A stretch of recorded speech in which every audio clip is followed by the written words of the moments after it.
어디 걸그룹이 탈퇴한대? 저 친구들이 왜 저러나. 좀 방시혁한테 4천억 원이나 준 거 아니야? 상패 시킬 거냐 안 시킬 거냐를 어때요 이제? 심장 두근거려 안 두근거려?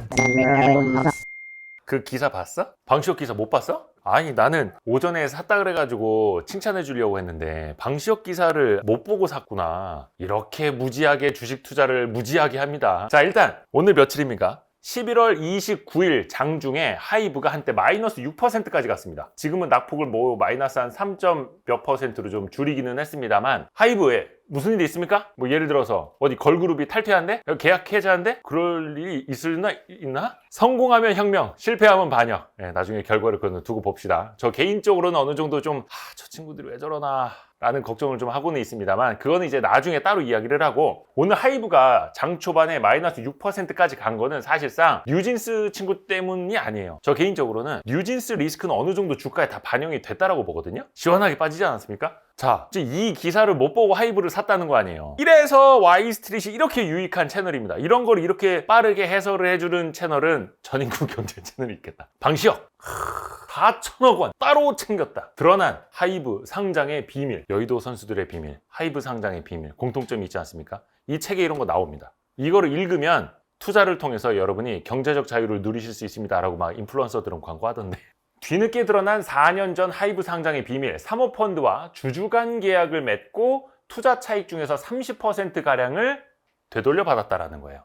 근데 이거를 중요한 건 IPO 과정에서 공개하지 않았다. 조금 더 세부적으로 볼게요. 이거는 한국경제신문에서 쓴 기사입니다. 아침 6시에 출고가 됐습니다. 기사 리드를 되게 잘 뽑았어요. 이게 뭐냐면 이제 글 쓰는 사람 입장에서 보면 두 괄식으로 써야 되는 거예요. 이 기사의 핵심 뭔지 알죠? 4년 전 하이브 상장할 때 약 4천억 원을 벌어들인 걸로 뒤늦게 확인이 됐는데, 당시에 하이브가 비상장 시절에 여러 사모펀드들에게 투자를 많이 받지 않았습니까? 그 사모펀드들에게 기업 공개를 하겠다. 그러니까 IPO를 내가 만약에 성공을 하면 나한테 그 성공 대가로 너네 투자 차익의 30%를 다오. 그렇게 해서 받은 게 4천억 원이라는 거예요. 근데 반대로 상장에 실패를 하면 내가 그걸 얼마에 다시 되사주겠다라는 계약 내용도 있었다라는 거고. 근데 하이브는 아시다시피 상장에 성공을 했죠. 그래서 그 주주간 계약을 맺은 걸로 4천억 원을 받았다. 그런데 중요한 건 뭐다? IPO 과정에서 공개되지 않았다. 증권신고서라는 게 있지 않습니까? 투자 판단에 중요한 자료가 되는 그 증권신고서에 이거 써야 하는데 니네가 안 쓴 거 아니야? 밝혀야 하는데 안 밝힌 거 아니야? 이게 핵심이거든요. 근데 이제 문제는 이거예요. 상장 첫날은 어땠습니까?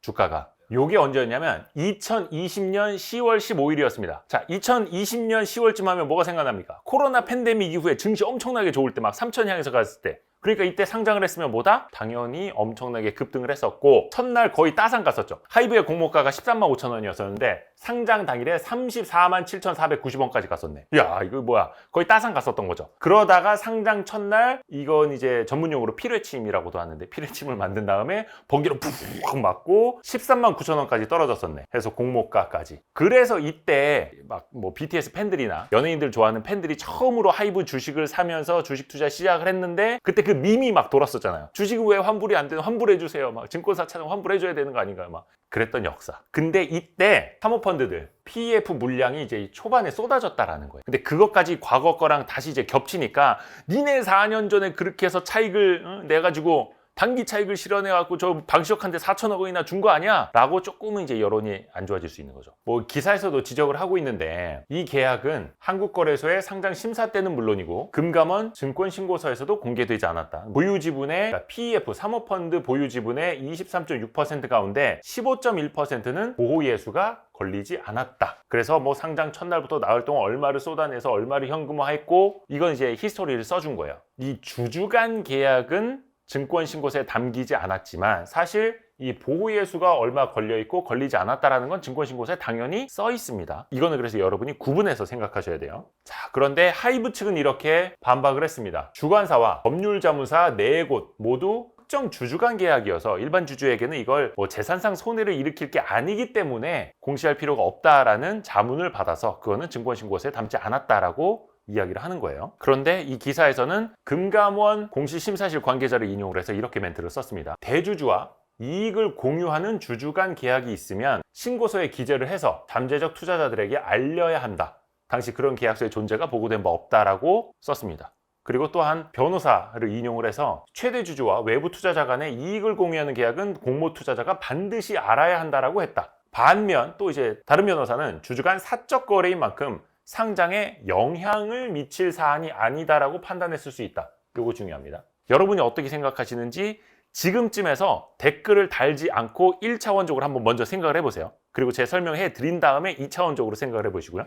일단 다른 매체를 통해서도 하이브가 이거는 법적 문제는 없는 거다. 우리 다 법률 자문을 거쳤던 거다라고 계속 반박을 하고 있고요. 자, 이제 이런 기사들이 이어집니다. 그러니까 투자자들을 걱정에 빠뜨리게 하는 거예요. 금감원과 한국거래소가 이 비공개 계약과 관련해 법적 조치 대상 인지에 대한 검토에 들어갔다. 이거 보면 어떤 생각이 듭니까? 주주분. 걱정돼 안 돼? 일단 역시 고수야. 우리 직원입니다. 해서 금감원 관계자는 현재 기사 내용만 파악을 했고 어떤 내용인지에 대한 논의를 진행할 거다. 그리고 거래소는 해당 내용이 상장 실질심사 대상인지 여부인지 검토할 방침이다. 상장 실질심사 뭡니까? 거래 정지 이후에 상폐시킬 거냐 안 시킬 거냐를 가르는 대상인지 여부를 검토할 방침이다. 어때요 이제? 심장 두근거려 안 두근거려? 역시 훌륭한 사람. 우리 다른 직원 어때요? 무서워? 역시 이게 주린이와 투자 고수를 나누는 상폐 가능성이 있을 것 같습니까? 없을 것 같습니까? 설명해 드릴게요. 풀네임은 이거예요. 상장 적격성 실질심사. 근데 이제 줄여서 그냥 상폐심사라고 하는 게 이거예요. 상폐를 시킬 거냐 말 거냐 먼저 이 회사의 거래를 정지시켜 놓고 심사를 하는 걸 말하거든요. 여기에 그것도 포함이 돼요. 사기 상장. 그러니까 상장을 할 때 주요한 서류에 고의적인 누락이 있었느냐, 고의적인 왜곡이 있었느냐는 나중에 밝히더라도 거래 정지를 시켜놓고 상장 적격성 실질심사에 들어갈 수가 있습니다. 규정상 그래요. 자, 그러면 이 4천억 원이 방시혁 의장이 사모펀드에게 받은 4천억 원 막 뒷돈으로 보고 이거 뭐냐? 이상한 거래 아니야? 그것 때문에 주주들이 피해를 봤다라고 하면 아까 주가 떨어졌잖아요? 어떻게 할 거냐? 답을 드릴까요? 답은 나도 모르고 이렇게 생각을 해보시면 돼요. 자, 이 두 가지를 여러분께 예시로 드리려는 건 제가 좋아하는 이제 찰리 먼거가 뭐라고 했습니까? 기법, 거꾸로 뒤집어서 생각해 보라고 했잖아요. 그러니까 지금 상폐가 될 것 같으냐라는 거는 다시 상장할 시점으로 되돌려서 보면 돼요. 자, 방시혁 의장이 사모펀드에게 4천억 원을 일종의 성과급으로 받은 걸 받았을 때, 받는다라고 했을 때 그러면 이게 상장 적격에 문제가 생길 수 있는 요인이야 라고 거래소나 금감원이 판단을 했을까? 야, 네가 아무리 성공을 했어도 투자자들한테 4천억을 받으면 안 되지. 4천억 원을 받는 회사는 상장할 수 없지. 그렇다고 해서 이제 글로벌로 나아가는 대한민국 1위 연예 기획사를 상장을 안 시킬 거냐? 왜? 주주 간 인센티브 계약이 있기 때문에 우리는 상장을 시켜줄 수 없어 라고 했었을까? 여러분은 어떻게 생각하십니까? 그 가능성은? 일단 이 회사가 성장하고 있느냐, 재무 건전성이 괜찮으냐, 영업망이 확충이 되었느냐, 기술력이 있느냐, 기업의 영속성이 있느냐, 경영의 안정성이 있느냐 등등을 봐야 하는 건데 근데 거기에 주주 간 계약이 있어서 이 회사가 영속적이질 않아. 주주 간 계약이 있어서 수익성이 약화돼. 주주 간 계약이 있어서 이 회사의 영업력이 약화돼. 여러분이 생각해 보시죠. Y스트릿은 여러분에게 생각할 여지를 드리는 채널입니다. 요거 하나. 두 번째, 그러면 주주 간 계약이 있어서 사모펀드가 성과를 냈을 때 그중에 30%를 대주주가 받는다라는 게 과연 일반 투자자들의 투자 판단에 지대한 영향을 줄 수 있었던 것이냐를 봐야 되는 거예요. 사모펀드가 이제 어찌됐든 간에 투자를 할 때 그 회사의 대주주나 경영진이 오케이 하고 자본금을 투자금을 받아줘야 투자할 기회가 생기는 거잖아요. 투자자 입장에서는. 그러니까 이 사람도 원하고 이 사람도 오케이 했던 거예요. 사모펀드가 4천원 그냥 뺏긴 게 아니에요. 자기네들끼리 계약을 한 거예요. 야, 나 돈 좀 벌고 싶어. 나 큰 돈 벌면 너도 얼마 줄게. 이거였어요. 그러니까 사인 간에 문제는 없어. 자기네들끼리 오케이 해서 계약한 거잖아. 그러면 이 내용을 가지고 과연 상장을 했을 때 투자자들한테는 어떤 영향을 미쳤을 것이냐, 그리고 그거를 숨겼다라고 했을 때 악영향이 되었을 것이냐를 생각해 봐야 돼요.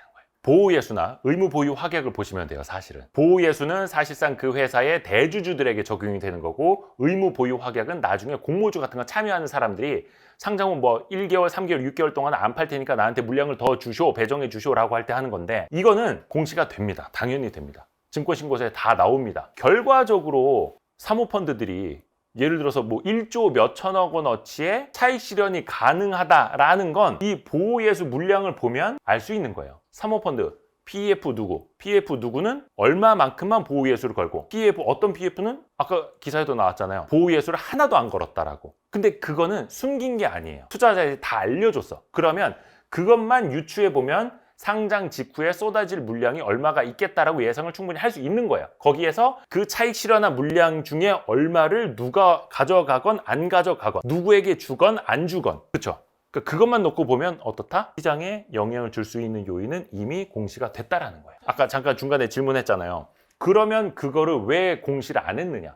왜 안 밝혔느냐? 나쁘게 보자면 왜 숨겼느냐? 근데 어찌됐든 간에 하이브 측은 법률 검토를 거쳤다라는 거고 굳이 공개할 필요 없네. 그 예를 들어서 내가 경영을 잘하면 Y스트릿에서 1년에 1,000억씩 받기로 주주간 계약을 했어. 그렇다고 해서 Y스트릿 다른 투자자한테 이거 알려야 돼? 안 알려도 되는 거 아니야? 그들의 투자 판단에 이게 큰 영향을 미쳐? 라고 판단을 해서 할 수도 있고 안 할 수도 있는 거죠. 근데 이거를 그래서 되게 첨예한 게 이거예요. 법이라는 거. 이게 사실은 어떻게 해석을 하느냐에 따라서 달라질 수도 있잖아요. 그러니까 김앤장, 태평양의 생각이 다를 수도 있는 거고 이 변호사, 저 변호사의 생각이 다를 수도 있는 거고 심지어 사법부에서도 1심과 2심의 판단이 다른 거고 그러니까 약간의 노이즈가 생길 것 같다, 문제가 생길 것 같다라고 하면은 그래도 그냥 공시하자라는 게 더 깔끔했을 텐데 일단 회사는 굳이 그걸 공시해야 돼? 뭐 나중에 수천억 받으면 괜히 뭐 신문지면에 막 기사 올라가고 막 좀 귀찮을 것 같은 그런 공시 안 하는 방법으로 좀 찾아봐 주세요 라고 하면 변호사들은 그렇게 해석을 해줬겠죠. 그래서 이거는 나중에 거래소나 금감원에서도 판단을 할 겁니다. 다만 요 정도 이제 설명을 해드렸으면 여러분도 여러분의 기준에 맞춰서 판단을 하실 수가 있겠죠. 자, 그 다음에 또 중요한 건 뭡니까? 이런 선례가 있었는지 찾아봐야 되잖아요. 상장할 때 주요 서류를 누락했거나 왜곡을 해서 진짜 상폐당한 사례가 있는지를 봐야지. 기억납니까 혹시? 상장 당시에 이른바 사기 상장 논란이 일었던 회사가 있습니다. 코오롱 티슈진이라는 회사입니다. 자, 여기 보면 이제 심장박동이 멈춘 구간이 있지 않습니까? 이게 거의 지금 3년 거의 3년 반 넘게 심장박동이 뛰지 않았어. 예, 이랬던 티슈진이었습니다. 코오롱 티슈진이 뭐 만드는 회사입니까? 티슈 만드는 회사 아닙니까? 나 자꾸 이런 드립 하고 싶어.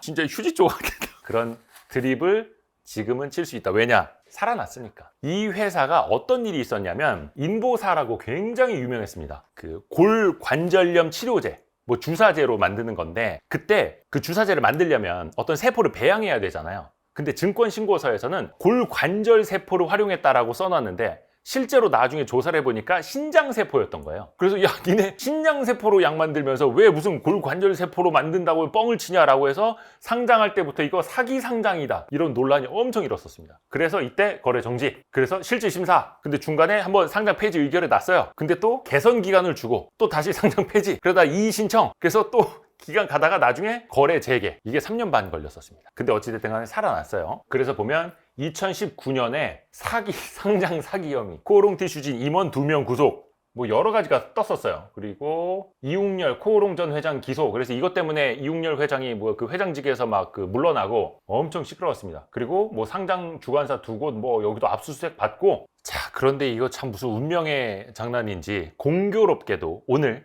그 비슷한 하이브 문제가 터진 날 코오롱 이웅렬 회장에 대한 재판 결과가 나왔습니다. 1심 무죄 결과가 오늘 나왔어요. 오늘. 그러니까 회사는 3년 반 넘게 거래 정지 됐었고 이게 벌써 2019년 얘기니까 지금 5년 넘게 이어온 이야기인데 재판부는 함께 기소된 이우석 전 코오롱 생명과학 대표, 코오롱 생명과학 법인, 코오롱 티슈진 법인에도 모두 무죄를 선고했다. 물론 이게 법리적인 거는 회사마다 그 케이스마다 다를 수는 있어요. 그런데 일단 하이브의 케이스도 지금 여러 논쟁이 되고는 있습니다만 실질적으로 이 문제 때문에 거래 정지까지 가고 상장 폐지까지 될 거냐, 거래소나 금감원이 혹은 법원이 어디까지 이거를 문제시할 거냐, 이 정도 설명해 드렸으면 충분히 이해하실 수 있죠. 그래서 지금 이런 타이밍에 뭐 주식을 내던져라 아니면 뭐 줍줍할 타이밍이다는 여러분이 판단을 하시면 될 겁니다. 뭐 제가 그거를 이제 말씀드리는 그런 스타일은 아니니까. 이게 중요한 게 뭐냐면 만약에 하이브라는 법인 자금으로 받는 거라면 공시를 해야 될 수도 있어요. 예를 들어서 뭐 5억 원 이상이라든지 상위 랭크 5명까지는 가장 보수가 많은 사람 공시를 해야 되지 않습니까? 그런 경우에 들어갈 수 있는데 회사가 주는 게 아니라 그냥 다른 사인 간에 사모펀드 간에 주는 거잖아요. 그러니까 좀 결이 다르죠. 해서 이 야식 잡설이 그리고 와이스트릿이 항상 도움이 되신다면 알림, 구독, 좋아요, 댓글, 다른 영상 보기 꼭 좀 부탁드립니다. 알고 좋댔다. 지금요. 고맙습니다. 뿅! 다음번 상승 사이클을 기대하면서 반도체 주식을 사기에 좋은 시기인가요?